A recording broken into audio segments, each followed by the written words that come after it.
Hey, shout out to Kevin Garnett, man, because Kevin Garnett reiterated what I stated about the comments that Anthony Edwards made, saying that Michael Jordan was the only skilled player of his era. After saying that he didn't even watch any basketball from the Michael Jordan era. Just total, you know, asinine statement. But shout out to Kevin Garnett because Kevin Garnett is directly from my generation.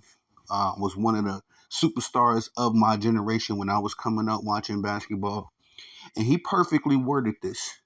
He was still respectful. He made good points, and I feel like, you know, if these young basketball players was to at least listen to a tittle of what he said, they would be better off. But ladies and gentlemen, it is Tony the Savant. And before we get started, please like this video, share this video, hit this notification bell so you can be notified when I'm dropping content and going live on the channel as well. If you haven't already, please subscribe to the channel. As I drop content daily, go live daily, stay very busy on the platform. And last but not least, please leave your thoughts and opinions in the comment section, as I'm always intrigued to know what you all have to say about these topics. So yeah, Kevin Garnett responded, or at least left some commentary towards the comments that Anthony Edwards has uh, been going, essentially viral for. It's been a lot of people chiming in, and I'll even say this, man. There's been a consensus, even amongst the younger basketball fans, and as far as disagreeing what Anthony Edwards said. And again, if you didn't hear it, essentially Anthony Edwards said that he didn't watch the Michael Jordan era of basketball. He said he was too young to catch it in live, and he's never gone back and watched footage on it. But in his opinion, he felt like Michael Jordan was the only skilled player of his generation, of his era, and he said that's the reason why Michael Jordan was the only skilled player was also the reason why everybody was in awe of Kobe Bryant when he came into the league, which is just total, couldn't be any further off. Because even if you want to go down NBA history, if everybody was in this quote unquote awe of Kobe Bryant, then it wouldn't have took Kobe Bryant two or 3 years before he won the starting job over who was the cat name? Damn, Eddie Jones. Yeah, Eddie Jones was the starting shooting guard when Kobe Bryant showed up in the league. So again, if he was just jumping off the page on everybody, then I think that he would have been acknowledged long before he actually was. Um, but it just goes to show the ignorance of Anthony Edwards. And I've said this, man, and it's been my hot take. Ever since Anthony Edwards got back from the Paris Olympics, I think that he has been under the influence of Kevin Durant and LeBron James. Because before he went to the Olympics, I remember Anthony Edwards talking a little bit about some of his takes about basketball, and he was on point. He will usually say things that I would agree with because it was in truth, not just because it's something that I agree with. But the moment he got off the plane from the Olympics, this man has gone viral for saying one of the dumbest things I've ever heard, and as far as sports takes. Because to say that Michael Jordan was the only skilled player in his era, you have to discount. Going back to the '80s, that's Michael Jordan. It wasn't quote unquote when he took over, but that's in the Michael Jordan era. So you would literally have to go back to the '80s and discount all of the contributions of a Larry Bird, Magic Johnson, Moses Malone, Kareem Abdul-Jabbar. And then by the time you work yourself to the 90s, you got the Gary Paytons, Hakeem Olajuwons, um, who else? Just a number of guys. We ain't got to go through the list again. But and Reggie Miller, that was the name I was trying to think of. But you literally have to discount all of their contributions to the game of basketball. All of these dudes, in their respects, have move the game forward. And Michael Jordan himself will tell you that. As he's always acknowledged the generations before him, Michael Jordan has also been on public record with saying he's never been comfortable with people calling him the quote unquote GOAT, which is why I never really indulged in the GOAT debate. You know what I mean? At the end of the day, I just like to bomb on the LeBron James fans, because their delusion is hella annoying. But outside of that, there's no way to determine who is the GOAT. And Michael Jordan perfectly explained that, in respect to, he would never be able to play Jerry West or Walt Chamberlain, to really square that out.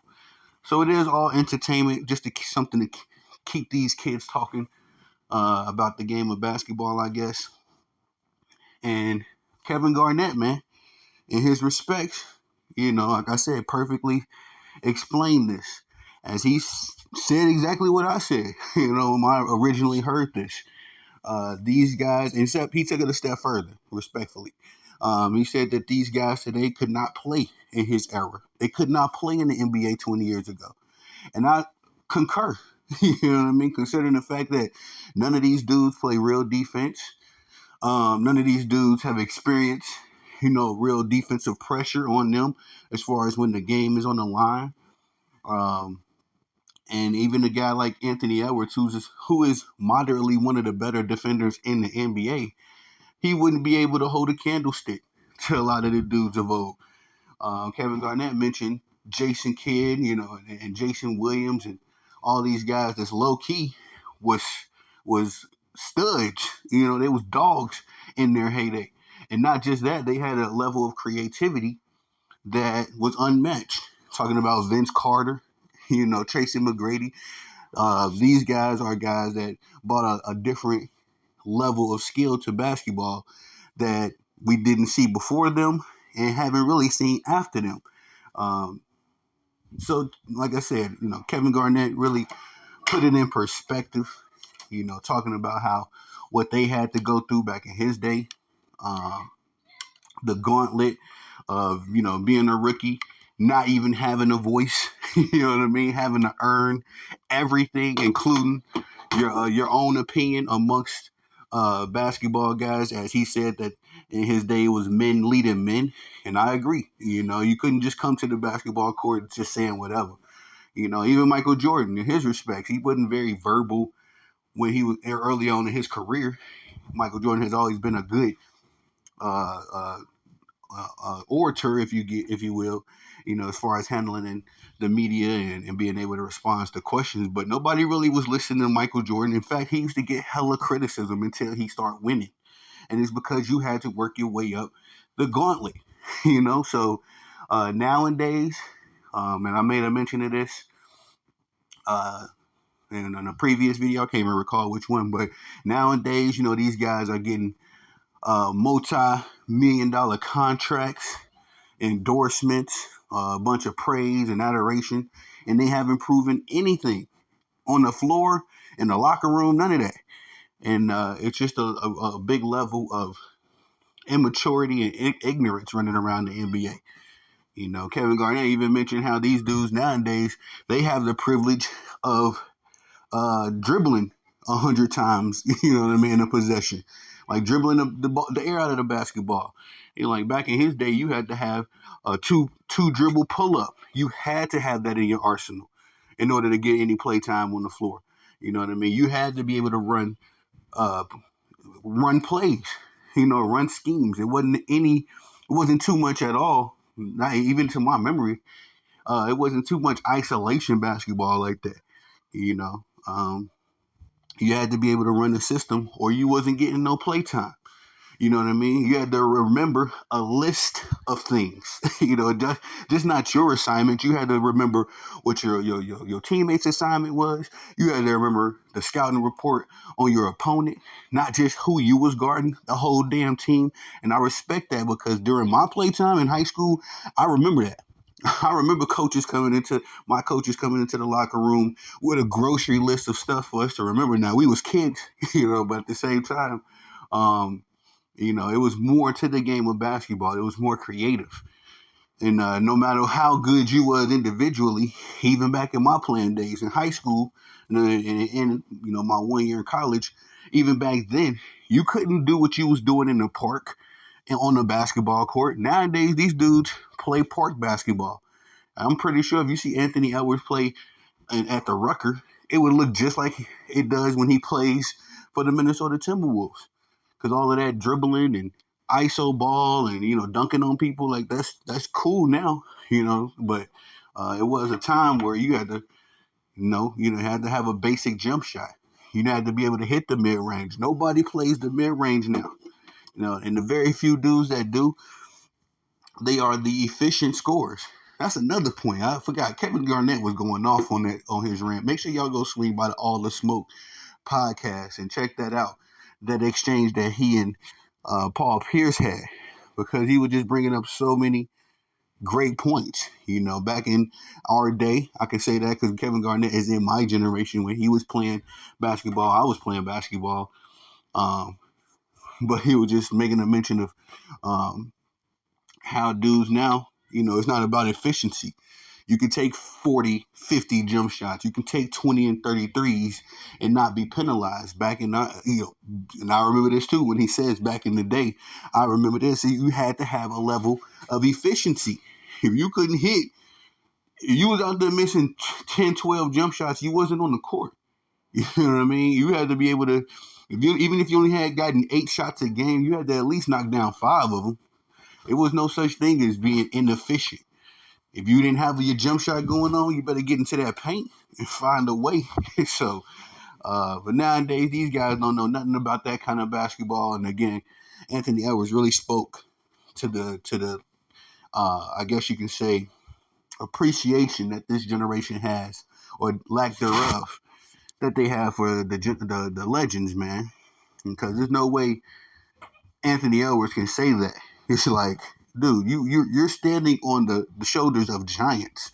You know what I mean? If you don't have a Tracy McGrady and a Kobe Bryant, you damn near don't have an Anthony Edwards. You know what I mean? If you don't have uh Hakeem Olajuwon and maybe even you could throw in there Kevin McHale, you don't have a Joker and a Joel Embiid.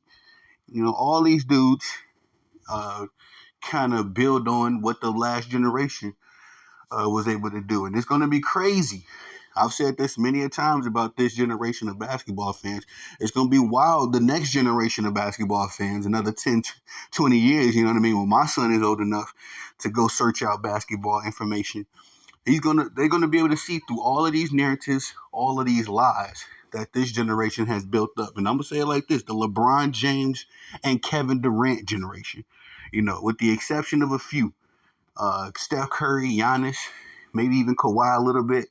But with the exception of a few, a lot of these dudes are going to be, their legacies are going to be deflated instantly because it's built on a pile of beans. It's built on a bunch of lies. And at this current time, I think the only reason why uh, these media people and a lot of the people still believe in the narratives and the blatant lies is because these guys are still playing. It's still beneficial to believe in the lies. But one day they'll be retired, and one day, the next generation will be in control of the narratives. And I believe in a little bit of karma going on in that situation. Like all of these dudes now, especially the LeBron James cult, they're going to be in for a surprise when the next generation is quickly saying, nah, LeBron wasn't like that. And they feel like Wemby is better, or they feel like Zion Williamson is better. Y'all got it coming, bro. I'm telling you. You think it's ugly? Have your fun now. My pops used to always say something. What make you laugh is gonna make you cry. So all of the trolling that these dudes do, and we talking about the not regular laugh, not the laugh of joy. I'm talking about that trolling and all that blatant omission of facts and information. Yeah, it's all fun and games now to post all this crazy LeBron James, all these crazy LeBron James memes. And I'm not just knocking with LeBron. Like I say, it's just a mark of this generation. The only generation in sports And I'm gonna say it like this: the only generation in sports of all the sports, it's only the NBA that has an agenda to tear down the legends. And it's just, for me, it doesn't make sense because without Michael Jordan, you do not have a LeBron James. Trust me, the pure uh, impact that Michael Jordan had on media, influence, society, cultural influence. Yeah, if Michael Jordan doesn't have that impact, LeBron James ain't making no 50 million at 40 years old. Stop. You know what I mean? Nobody would invest into LeBron James like that because there's no way you're getting a return on that investment. Not nowadays, maybe 10, 20 years ago. So all in all, man, that's all I got for y'all on this one. Shout out to Kevin Garnett again. Make sure y'all swing by All the Smoke podcast and check that out. As Kevin Garnett, he went into some dope details. It's about a 10-minute video if you have time. So, but on your way out, please like this video, share this video, hit the notification bell so you can be notified when I'm dropping content and going live on the channel. As well, if you haven't already, subscribe. As I drop content daily, go live daily, stay very busy on the platform. And last but not least, please leave your thoughts and opinions in the comment section because I'm always interested to know what you all have to say about these topics. I am Tony the Savant. Peace.